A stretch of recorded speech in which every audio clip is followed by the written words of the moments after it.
So, hello everyone, welcome to another session. This time my name is Bruno Soares and I will talk with you about this topic that I invented some time ago, and I will share with you what I mean with ITnorance, okay? First, let me introduce myself. My name is Bruno Soares, and I always had this challenge in my professional life because I started to learn about computer science and management. So I started my career not being an auditor or consultant. I was an advisor. Nowadays, I work as an advisor, but also as a professor. And mainly what I do for a living is to talk about a little bit of business and a little bit of IT. So somehow I spent all my 20 years of career in the middle of something. That's why when we reach 20 years of career, people ask you what you are specialist on. And I had some challenges during the time until I got this sentence that actually I'm specialist in not being specialist. Because since ever, my job was always to try to figure it out how the things can get connected, how the business can talk a little bit better with the IT, how can people from universities can interact with people from companies. So like this movie, I'm not specialist in any specific ingredient of an omelette. I'm actually the specialist of looking to the omelets and understanding how can those omelets be part of a meal. Okay, so when I discussed about these topics that we are dealing here in the conference about cybersecurity, about attacks and cyber attackers, about audit, but also most of my time I spent it in boardrooms discussing these topics with these guys. So this is kind of the landscape. This is how I look to the topics, not in the tail of the topics, but trying to figure it out how to put all this together. So most of the times ended up like this. This is kind of my mind map when I address these topics. This is how I teach. This is how I do my advisory work, always trying to get people understand that even if I'm an auditor or I'm a risk professional or a cybersecurity professional, we can get together. We have this common ground that is trying to get information and technology in a position that can actually create value to organizations. But this is challenge. So let me start by the beginning. Look to these topics not from a specific order or linear way that we typically get to this concept of complicated, but looking more to elements and how elements interacted with each other is what we typically call the complexity. So I kind of try to work, and since many years ago, with this concept of complexity that is mainly what happened with organizations. But this complexity is not only an enterprise thing. This is a thing that is actually inside our brain. Because since the beginning, and 70 years ago, there was this ticking point where some like Harari said, the cognitive revolution, that what happened was people started to not only interact because they were looking to the things and they are actually factual, looking to the things in a factual way, but they started because the groups grew more than 125 people. They started to invent things. Let's say not invent, or at least imagine things. So from the point that we started to create stories in our mind, we started actually to move forward in what we call this Homo sapiens evolution or evolution, okay? So this was very important because we still have a side of our brain that forces us to the beginning, to the middle, to the end, doing all the things in order. But we have the other side, the side that can look to the complex of the world, joining things, imagine things, and actually look to the future, imagining what can happen from good or bad. So I kind of try to mix and understand these two sides of the brain, because at the end, we are dealing with these all over us, around us. So let me make a quick exercise how people are getting difficulty to understand the facts of the things because they are imagining and they are doing these relationships. For example, if I ask you if Cleopatra lived closer to the building of the Great Pyramid of the invention of the iPhone, somehow we generalize and say, okay, Cleopatra, Egypt, pyramid. But actually, if we go to the numbers and understand this, Cleopatra lived more or less around when Jesus Christ was born also, okay? So actually, it was more close to the invention of the iPhone than the building of the Great Pyramid into 2560 before Christ. So we join things not because we are rationalizing things, but we are working with our perception of the things. And this is a challenge that we are not only living inside companies, but somehow in the society as a whole. Let me give you a second challenge. How many times do you think you have to fold a piece of paper to go from Earth to the moon? Of course, this is a scenario, but because we are creative, we have this imagination, we can look, okay, Earth, moon, a piece of paper, how many 1,000 times, how many 100 times I have to fold it, okay? Actually, you just have to fold it a few more than 40 times, because we are working with the concept that we also are being impacted by it right now, that is this exponential growing. So if we fold it these times, we can go from the moon to the Earth to the moon. And if you fold it one more time, you can come back from the moon to the Earth. So these are concepts that are so hard to understand in fact, but we deal with these numbers and these perceptions all day. If I ask you how many times you have to fold a paper also to open a bottle of beer, it's 5 times. And if you want to know how to do it, you can add me on LinkedIn and I will teach you how. So my point here is that we live in this world, that we have so much complexity around us, so much volatility, but actually so much speed, so much growth, and in our environment, all these end up typically in what is the core, the raw material of our professional lives. That is data, that is information. So we live in a world that is extremely complex. We have lots and lots of information. Actually, we have a growing, exponential growth of information, but we are, every year that passes, we are poor and more poor of attention. And this is not new. This was something that was said by Mr. Herbert Simon in 1971. So the fact that we have lots of wealth and lots of information, this doesn't mean that we automatically are more clever or that we can use it as we want. Actually, kind of 10% of the information that is generated in all the world, it just copied. Okay, so we have lots of information, but the question is, how can we transform all this information and how can we deal with all this complexity with one specific goal? How can we create value? That's why when I work with these topics of digital transformation that we have lived in the last years, we started to discuss a lot this concept of the intelligent and how can companies become more intelligent. It's kind of the next step of the evolution of the man. The man evolved all these years, this evolution, until the point that the intelligence was not only inside the brain of the woman, but we started to live in a more intelligent world. Which means that things started to be connected and all that intelligence come naturally from the data that started to connect not humans with humans, but more recently, of course, machines with machines, but mainly humans and machines.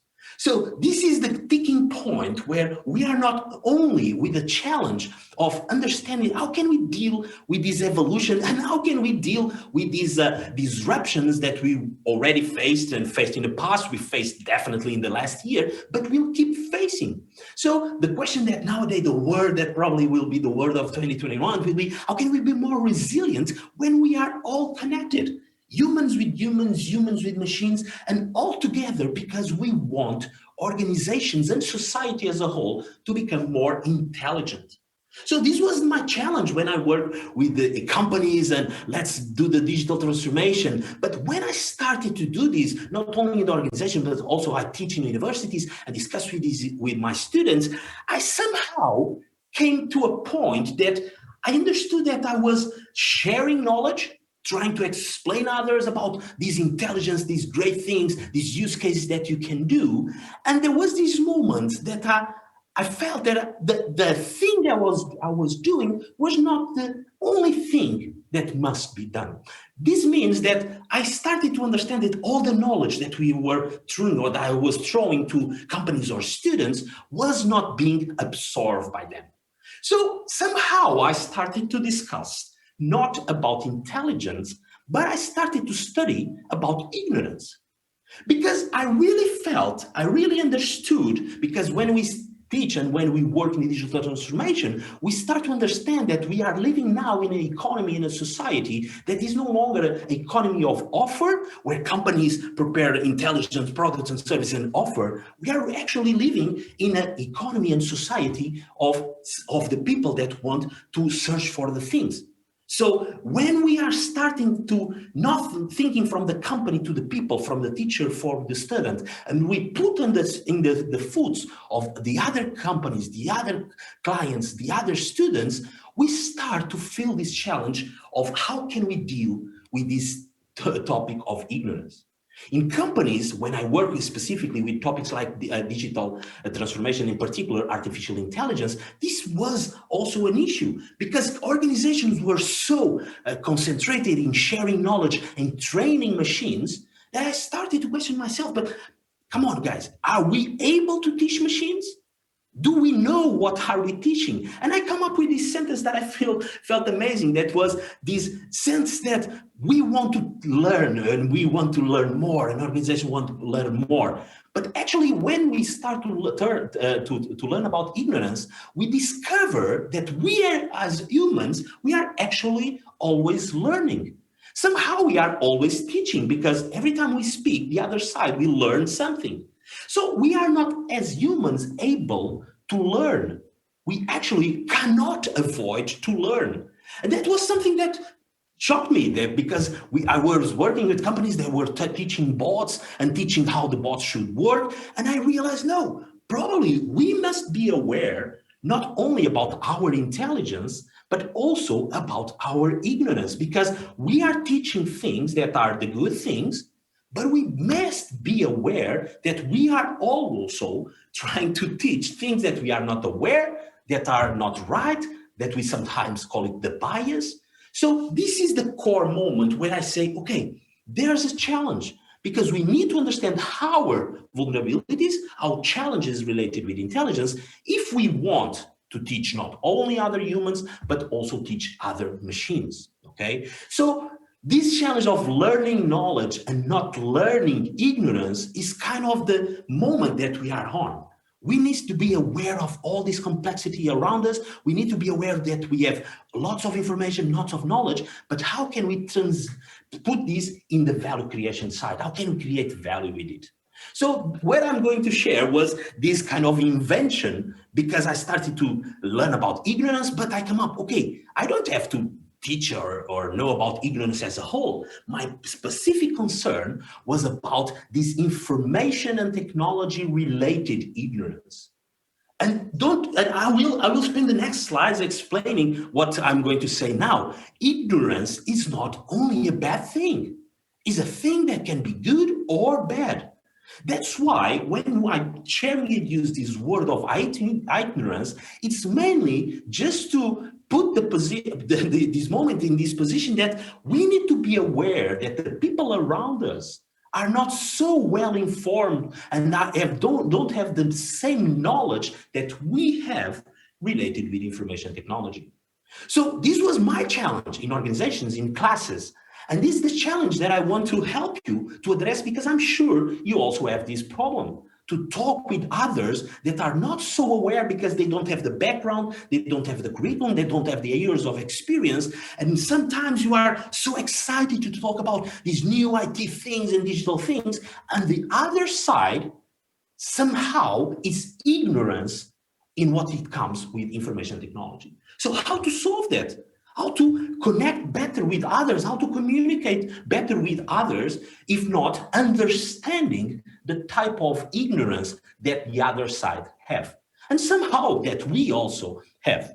So I will share what are the main topics of obviously ignorance, but I will make it a twist and share with you how in my professional life I deal with some types of ignorance related with information technology that sometimes are kind of deadlocks or blockers of the growing of the companies or the transformation of the companies. So the first thing is just to share with you that there are two major types of ignorance. that are the active ignorance, that is fine, because sometimes, or most of the times, we think that ignorance is something that we don't understand. But there's some types of ignorance that people are actually aware of their ignorance. And the other side, probably the more common, are this passive ignorance, the so-called ignorance that people are not aware of. So these are the two major groups, just to make clear that ignorance is something that we can structure in order to map our communication with the other side, trying to understand, are you in the positive or the active side or the passive side, in order to have better relations with others, okay? So first type of ignorance, or ignorance, the untopicality. This is a very particular one to my life, because I talk with board of directors, people that are in the top of the organizations. So when we started to discuss the disruption that came from information technologies, how digital was impacting the organizations, not to support organizations, but how actually organizations were merging the business with information technologies, call it these digital native enterprises. Lots of organizations that I work with, I kind of feel this untopicality ignorance. That is some guys that say, okay, I don't understand that, I'm not aware of that. I just don't care. I just want to talk about other topics. So when you are talking with someone that are aware that is important, but somehow is not important to the person itself, this is a type of ignorance that you have, obviously, to work in a specific way. It's not only bad, because these board of directors are people sometimes with lots of experience, or at least have an overview of the system, where they are, the context, and sometimes they are not putting their attention in technology just because they really understand that there are other elements that need to be on order. So they force a little bit the order, a little bit the past, a little bit the linear, a little bit the position, the conservative way of moving to the future. And that's also a kind of ignorance, because they will not talk about things that they understand, but they just don't want. The second topic is the ones that say, okay, I don't want to talk about it, but I don't want you to talk about it. And this is a particular type of ignorance that call it taboo. Some information technology topics are already taboo. Artificial intelligence, for example. There are organizations saying, no, we don't want artificial intelligence. It's not even, okay, let's work with professionals that can understand the risks and help us to address the risks of information technology. No, that's taboo. We should not do anything that can harm people, and I don't want to put machines that will take our jobs. So people are so stressed about the future, they will actually avoid anything that can represent a risk. And when we talk about the technologies, we know in our professions that that's a big risk to the organization moving forward. Because if the organization don't understand the technology, I give you the example of cloud, for example. For many years, I just heard, no, cloud is a danger, cloud is a danger. And as a risk professional, I say, okay, what about talking about cloud risks? Is it better to talk about the risks of something new than saying, no, that's a taboo, no one should address the name of cloud? That's the why we need to understand if we are dealing with the taboo of the person, because if you want to do that, actually, we have to work with more these risk-oriented approaches and say, okay, this is no 0 or 1. We have to have levels of risk, not just we are safe or we are in danger. The third type is a type that sometimes is a little bit associated with teachers, but probably is also familiar to you. That are the people, the guys, that when we present them a good innovation idea or something to do related with technology, they say, okay, that's exciting, but let's know more about that. Let's dig a little bit more about that topic.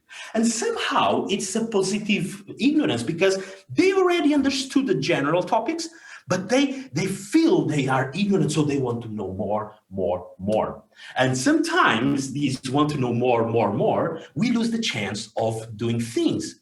And there are people that actually are digging so much in the detail, they are digging so much trying to be specialists in everything, that they don't explore the opportunities of understanding the enough in order to move forward. So indecidability is actually something that sometimes is hard to deal with because we want to move forward and people are just, okay, let's wait, let's know a little bit more. So it's a very interesting point or type of ignorance. We had the 3 positive ignorance types related to the information technology. And now I will discuss the ones that are more passive types, that are the ones that most of the times people are not aware. The first one is the one that I kind of feel more a generation topic. That is, I'm coming from a generation where when I was young, I didn't have the technologies that now we use. But there are a group of people and already in the workplace that actually they already born with these technologies in their hands. So for them, technology is something that you use. You use Instagram, you use TikTok, you use mobile phone, so you are specialist in digital transformation. But actually this confusion type is when you start to compare things that somehow at the presentation level are similar, but the core are totally different. So when you discuss, for example, I heard this perspective when I started to discuss about digital transformation, that is a structural transformation of the business, and started to exist a confusion with digital marketing. That basically was to use digital channels to pass a message of an organization. So sometimes people are excited with digital, they are just confusing what type of digital we need today. They are thinking about the digital, not from a very rigorous, let's say like this type. They are not positioned in the digital that we have today. They are just saying, okay, all digital is the same because I know it all. Okay, so this confusion is something that can have this excitement with the tools, but not all the time the people can use the tools in the best way.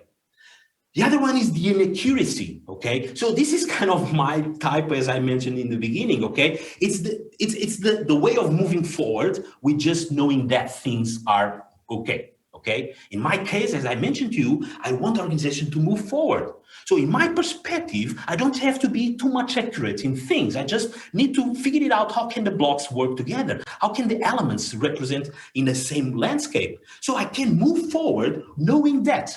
And I assume that I don't know how most of the times. I don't know the details, but it's enough for me. So I'm not aware of the details. I'm not accurate knowledge about the things. But that's, again, it's not specifically a bad thing because we can move forward with the elements that we already have. And if we are talking about an environment that is more unknown, this is something that is very, very important, not moving forward or moving forward, not just because you have all the numbers and all the decisions taken, but just because you know you have to move forward with the information that you have. The next one is the vagueness. I like the vagueness because, again, it's something that I typically associate with the young generations that are so energetic when they think about projects. And sometimes we are in our organization, and I work mostly with incumbent companies. And so I sit with companies and say, okay, how can we transform your company?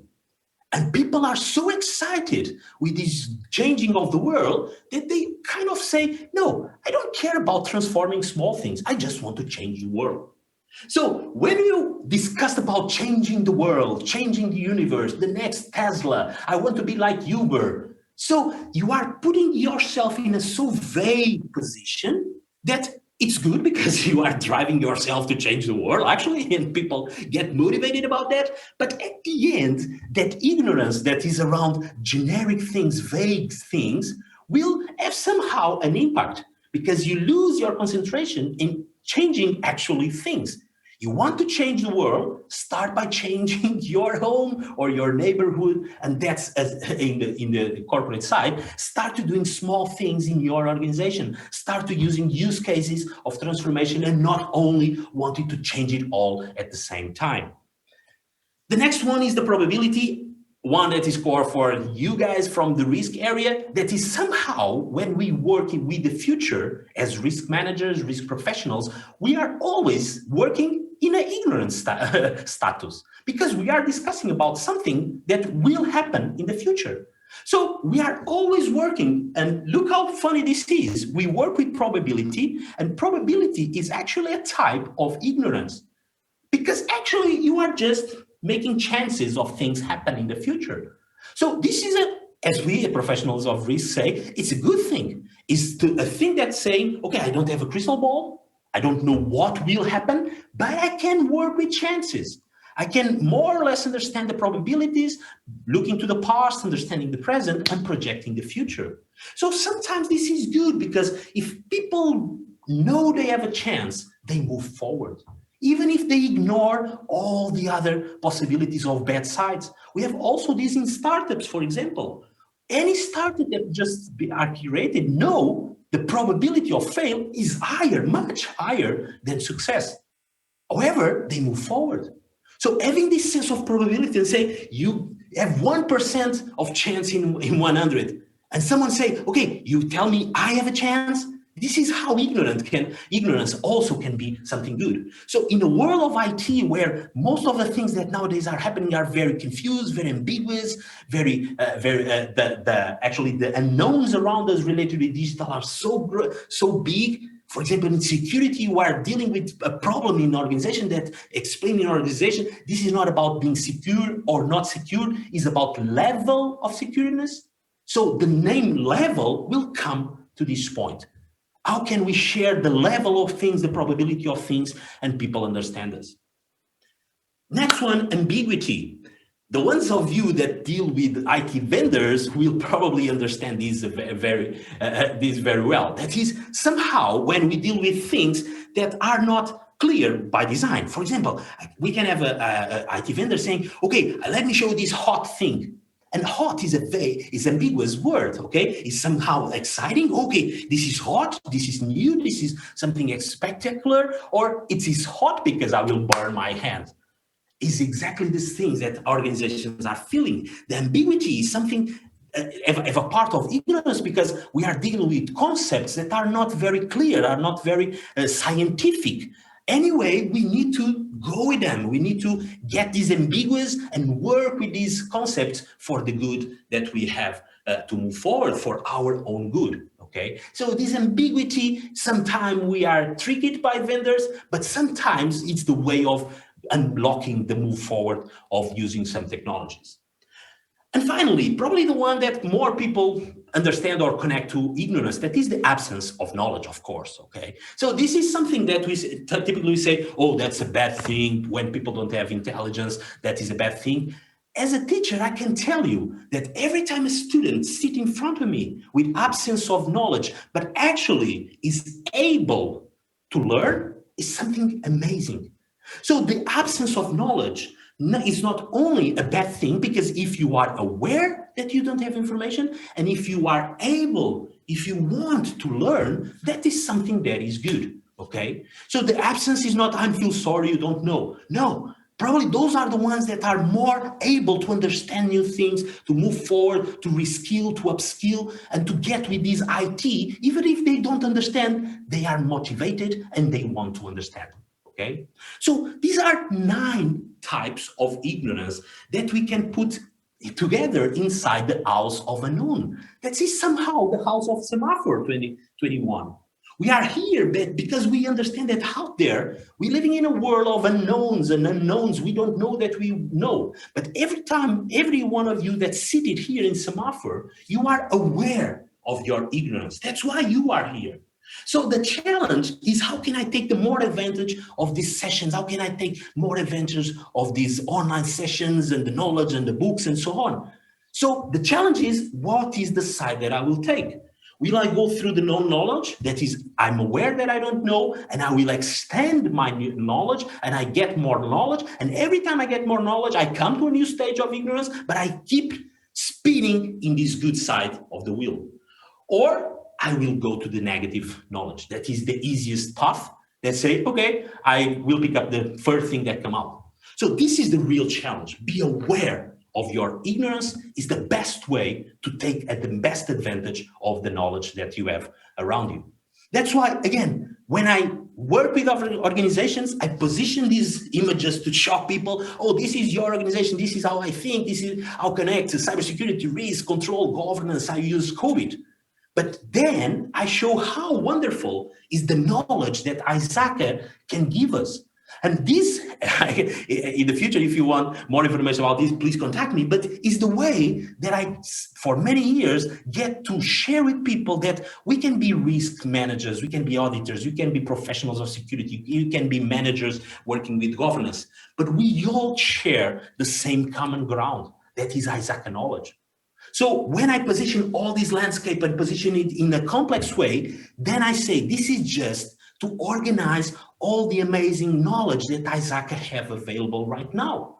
So sometimes we come to new things. We happen that in the past when we start to talk about GDPR and so on. And sometimes there are people saying, oh, a new thing in town, GDPR. And I say, come on, how a new thing in town? This is privacy, this is information, this is compliance, this is something that we as ISACA community do for 50 years.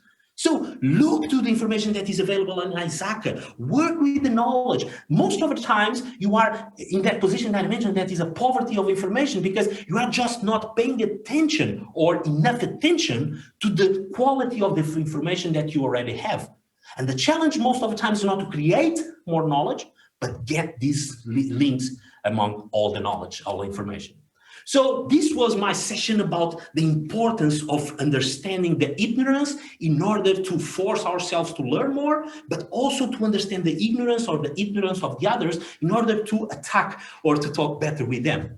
So this is always the metaphor of the wolves. We have the good side of knowledge, we have the bad side of knowledge. The question is, what will be the side, what will be the wolf that you will feed? Because at the end, what I believe is that the more you know, the less you will know. Thank you very much for your attention. See you next time.